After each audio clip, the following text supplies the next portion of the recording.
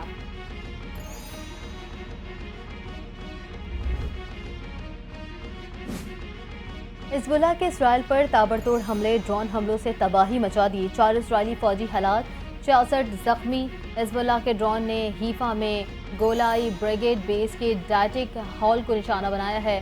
گولانی brigade کا dining hall حیفا کے جنوب میں واقع ہے. نشانہ ملٹری کیمپ میں موجود اسرائیلی آرمی چیف تھے.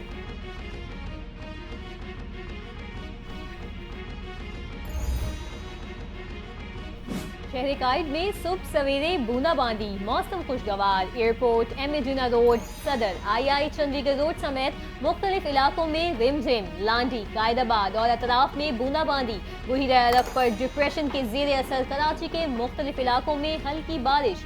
کراچی میں آئندہ 24 گھنٹوں کے دوران موسم گرم اور خشک رہنے کا امکان. محکمہ موسمیات کی پیش گوئی.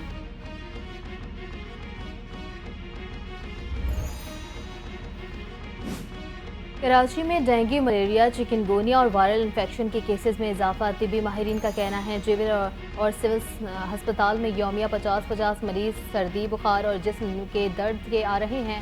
محکمہ موسمیات نے کہا ہے کہ سندھ میں چکن گونیا کے 411 مشتبہ کیس رپورٹ ہوئے ہیں، جن میں سے 153 میں تصدیق ہوئی ہے. رواں سال سندھ میں ڈینگی کے 1724 کیسز رپورٹ ہوئے ہیں.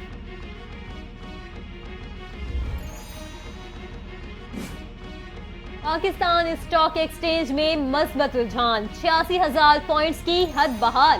100 انڈیکس 600 پوائنٹس کے اضافے سے 86,100 پوائنٹس کی سطح پر پہنچ گیا. انٹر بینک میں روپے کے مقابلے میں ڈالر 4 پیسے سستا. امریکی کرنسی کی قیمت 277 روپے 60 پیسے پر آ گئی.